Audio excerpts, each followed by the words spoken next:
आप सभी को मेरा प्यार भरा राधे राधे। तो आइए आज हम सभी जानते हैं राधा अष्टमी व्रत की महिमा के बारे में, जो इस वर्ष राधा अष्टमी 2024 को 11 सितंबर को यह महापर्व मनाया जाएगा। अष्टमी तिथि शुरू होगी 10 सितंबर 2024 को रात 11:11 से और 11 सितंबर 2024 रात 11:46 तक रहेगी। पूजा का जो शुभ मुहूर्त रहेगा वह सुबह 11 सितंबर को 11:02 से दोपहर के 1:33 तक रहेगा। तो इसी शुभ मुहूर्त में आप राधा रानी का पंचामृत से अभिषेक अवश्य कराएं। तो जैसे कृष्ण जन्माष्टमी का महापर्व मनाया जाता है, जैसे भगवान श्री कृष्ण का जन्म कृष्ण पक्ष के भाद्र पद मास में अष्टमी तिथि को आधी रात के बाद 12 बजे हुआ था, वैसे ही 15 दिन बाद राधा अष्टमी महापर्व मनाया जाता है। ठीक वैसे ही राधा रानी का भी जन्म हुआ।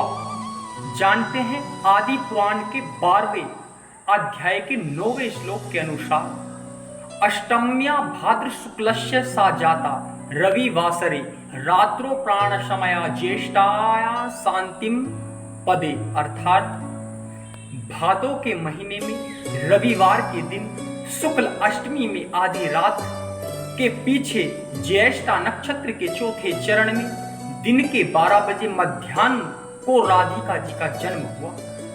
जैसे भाद्रपद के कृष्ण पक्ष की अष्टमी को कृष्ण जन्माष्टमी मनाते हैं, वैसे ही भाद्रपद में शुक्ल पक्ष की अष्टमी को राधा अष्टमी मनाया जाता है। तो जानते हैं राधा अष्टमी व्रत की महिमा के बारे में, जो हमारे धर्म ग्रंथों व शास्त्रों में लिखा हुआ है।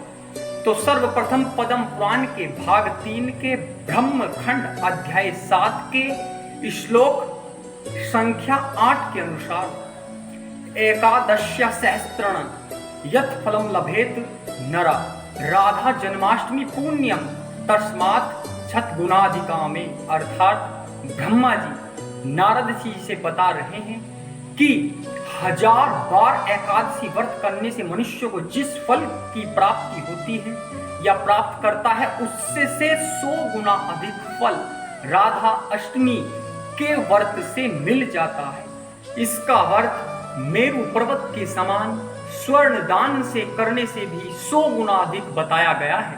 इस व्रत को रखने से 1000 कन्यादान करने का पुण्य लाभ मिलता है।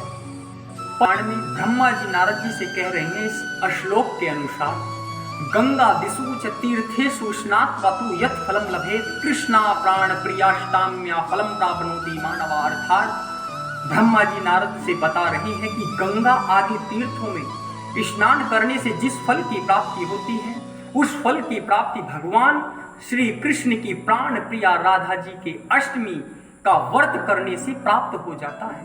यदि कोई इस व्रत को लापरवाही पूर्वक भी करता है तो उसके परिवार के सदस्यों के साथ वैकुंठ में जाता है, क्योंकि पद्म पुराण के अनुसार पापी लीलावती ने इसका व्रत किया और अंत समय में जब यमदूतों ने उसे पास में बांध लिया तो इसी राधा अष्टमी व्रत के प्रभाव से श्री विष्णु जी के पार्षद आए और उसके पास को काट कर उसे गोलोक में स्वर्ण विमान पर बैठा कर ले गए।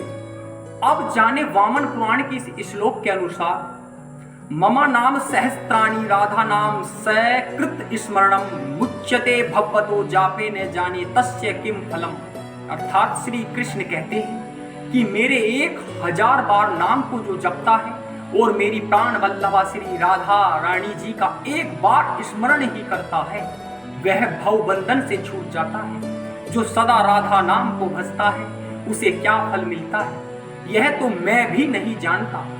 पुण्य क्षेत्र भारत में जो महामूर्ख सब के कारण रूप कृष्ण या अन्य देवताओं का भजन करता है या करते हैं, लेकिन राधा की निंदा करते हैं, उसके वंश की हानि होती है तथा दुख शोक भोगना पड़ता है और उसे भयंकर नरक में तब तक पकाया जाता है जब तक सूर्य और चंद्रमा की स्थिति रहती है। तो ये है राधा रानी वे राधाष्टमी व्रत की महिमा।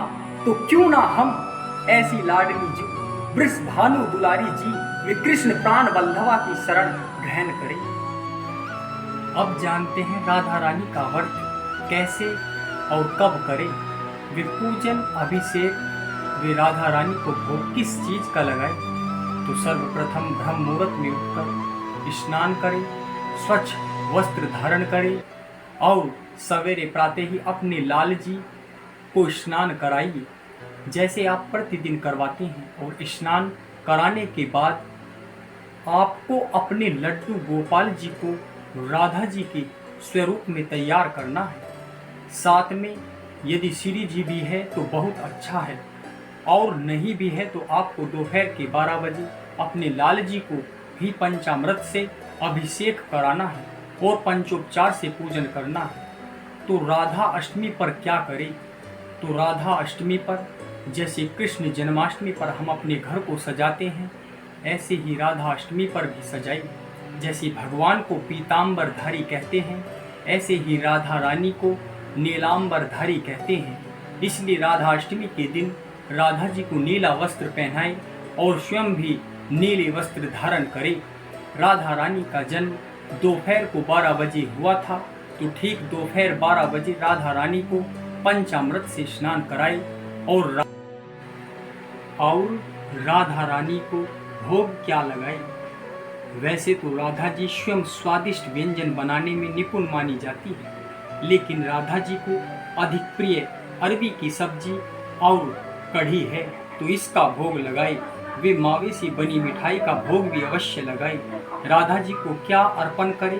तो राधा जी को कृष्ण नाम बहुत ही प्रिय है, तो आप कृष्ण नाम संकीर्तन अर्पण करें राधा जी को, और पूरे दिन व्रत रखें और अगले दिन सूर्योदय के बाद व्रत खोले। और आप दोपहर के 12 बजे के बाद राधा रानी का अभिषेक पूजन उत्सव मनाकर भी व्रत खोल सकते हैं। तो आज हम सभी ने जाना राधा अष्टमी व्रत की अनंत महिमा के बारे में, जो ब्रह्मा जी पद्म पुराण में नारद जी से बता रहे हैं। हमारे ब्रज रसिक संतों का कहना है कि कृष्ण जन्माष्टमी का व्रत तभी पूर्ण माना जाता है जब तक हम राधा अष्टमी का व्रत का पूर्ण रूप से पालन न करें। इसलिए हम सभी को राधा अष्टमी का व्रत 11 सितंबर 2024 को अवश्य रखना चाहिए, जिससे हमें कृष्ण भक्ति अवश्य प्राप्त हो सके। तो मेरा आप सभी को प्यार भरा राधे राधे, हरि बोल।